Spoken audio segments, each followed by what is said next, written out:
আমরা দেখেছি কি পরিমাণে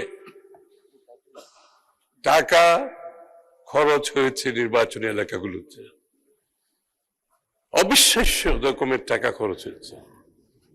প্রত্যেকটি নির্বাচনী এলাকায় আমরা বিপুল অঙ্কের টাকার সম্মুখীন হয়েছি। এমন এমন ক্যান্ডিডেট যাদের কোনো ব্যবসা নেই, বাণিজ্য নাই, বুঝলাম নির্বাচনী আইন ভায়োলেট করেও ব্যবসা বাণিজ্য থাকলে নিজের পয়সা খরচ করতেছে। এমন এমন ক্যান্ডিডেট ছিল যাদের তেমন কোনো আয়ের উৎস সম্বন্ধে জানা নেই, কিন্তু তারাও কোটি কোটি, 50 কোটি, 100 কোটি টাকা খরচ করছে। মাননীয় স্পিকার, এই প্রশ্নগুলো আসছে কিন্তু ওই জায়গা থেকে, এবং এটা কিন্তু পাবলিক নলেজ যে সবার কাছে এত টাকা কিভাবে খরচ করতে পারে।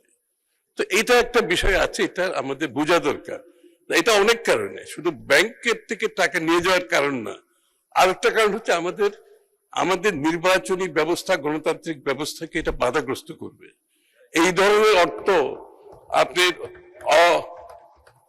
আনআর্নড ইনকাম, যারা ইনকাম আর্ন করে না, এই টাকা যখন পলিটিক্সে আসে সেটা রাজনীতির জন্য খুবই ক্ষতিকর। মাননীয় স্পিকার।